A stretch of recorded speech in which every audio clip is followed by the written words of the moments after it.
Halo, perkenalkan namaku Rafli Kurniawan. Aku dari Prodi Sistem Informasi Universitas Trunojoyo Madura, dan kali ini aku akan membahas tentang implikasi ekonomi dan sosial dari uang kuliah tunggal atau UKT yang tinggi terhadap akses pendidikan tinggi di Indonesia.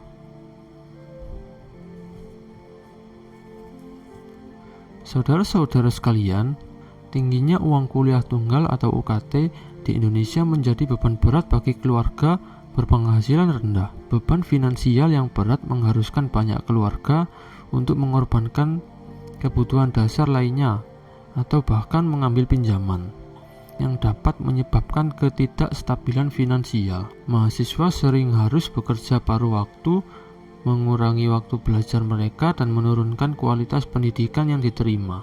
Ketimpangan akses ini memperparah ketidakadilan ekonomi dan menghambat mobilitas sosial. Dengan hanya siswa dari keluarga orang kaya yang mampu mengakses pendidikan tinggi. Akibatnya, negara kekurangan tenaga ahli yang berkualitas dan inovasi baru yang mempengaruhi pembangunan berbagai sektor. Oleh karena itu, diperlukan kebijakan inklusif dan berkeadilan untuk memastikan akses pendidikan tinggi yang merata bagi semua lapisan masyarakat di Indonesia. Untuk mengatasi masalah ini, kita perlu beberapa solusi konkret. Pertama, pemerintah harus meningkatkan dana subsidi untuk pendidikan tinggi dan memperluas program beasiswa bagi siswa berprestasi dan dari keluarga kurang mampu.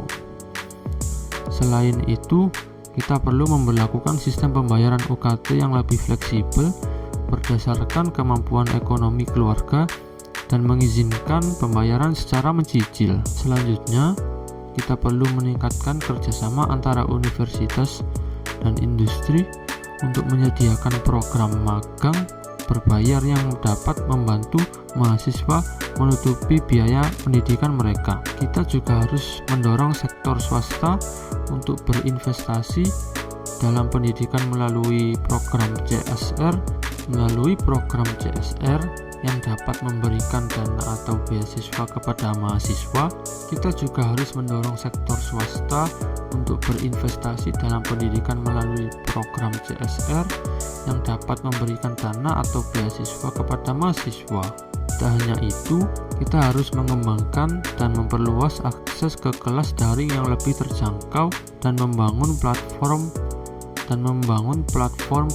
pembelajaran yang mudah diakses oleh semua siswa, termasuk mereka yang berada di daerah terpencil. Dan tak kalah penting, kita harus meningkatkan transparansi dalam penetapan UKT dengan melibatkan berbagai pihak, termasuk mahasiswa dan orang tua. Pemerintah dan institusi pendidikan perlu melakukan pengawasan dan evaluasi rutin terhadap sistem UKT untuk memastikan tidak ada kenaikan biaya yang tidak wajar dan sesuai dengan kondisi ekonomi masyarakat. Dengan mengimplementasikan solusi ini, kita berharap akses pendidikan tinggi di Indonesia dapat menjadi lebih merata dan inklusif, sehingga semua lapisan masyarakat memiliki kesempatan yang sama untuk mengembangkan potensi mereka melalui pendidikan tinggi. Mari kita bersama-sama berjuang untuk masa depan yang lebih baik bagi anak-anak bangsa. Saya Rafli Kurniawan, sekian, terima kasih telah menonton.